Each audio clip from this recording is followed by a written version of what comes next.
তো ওয়েদারটা সত্যিই খুব ভালো ছিল। আমি প্রত্যেকটা ভিডিওই বলছি যে ওয়েদারটা সত্যিই খুব ভালো ছিল। কিন্তু সত্যিই আসলে এই কদিন না একটু বৃষ্টি, বৃষ্টি পড়ছে বলে বেশ ভালো ওয়েদারটা ছিল। তো এখানে আমি কাঁচা আম হলুদ মাখিয়ে খাচ্ছি। আমার আমের সিজনে কাঁচা আম খেতে খুব ভালো লাগে। প্রচন্ড টক ছিল আমটা, বাট তাও আমি খাচ্ছিলাম।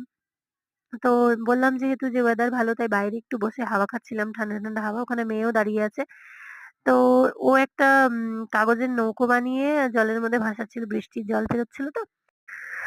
তো এই দেখো ও ওখানে ১ম এ দিচ্ছিল, তখন ওখানে যাচ্ছিল না বড় নৌকো, তাই ছোট একটা নৌকো বানিয়ে ও জলের মধ্যে ভাসাচ্ছিল। তো এইসব করতে আমরাও ছোটবেলায় খুব ভালোবাসতাম। বৃষ্টি পড়লেই ও সেটাই করছে আরকি। তো এখানে দেখো ও সিঁড়ির মধ্যে উঠে চলে গেছে। ওর রাগ হয়েছিল কোনো একটা কারণে ও রাগ করেছিল। তো রাগ করলে ও এরমভাবে চুপ করে আজকাল বসতে শিখেছে একা। কথা বলবে না কিছুক্ষণ, তারপরে রাগ করে এভাবে বসে থাকবে।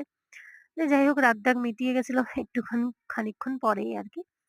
তো তারপরে এখানে ও নিজের মাসিকে একটু মেকআপ করছে, হেয়ার স্টাইল করে দিচ্ছে। তারপর আবার কি, কি সব করছিল ওই যে চুলের মধ্যে দেখছো। চুলের মধ্যে কিছু ক্রিম বলছে লাগিয়ে দিচ্ছি। তারপর তারপর ফেসের মধ্যে কি সব ক্রিম লাগিয়ে ওইসব ভাবে খেলছিল। ওর এখানে খুব ভালো লাগে কারণ সবাই থাকে তো মাসি, দিদা ওদের সাথে। ওখানে তো ও একা থাকে মানে পুরুলিয়াতে যেখানে আমরা থাকি। তো এখানে ওর ওইজন্য ভালো লাগে। আর ড্রেসটা দেখছি এখানে চেঞ্জ কারণ ও ভিজিয়ে ফেলেছিল ড্রেসটা বৃষ্টির জলে। তাই চেঞ্জ করে দিয়েছিলাম ওকে ড্রেসটা।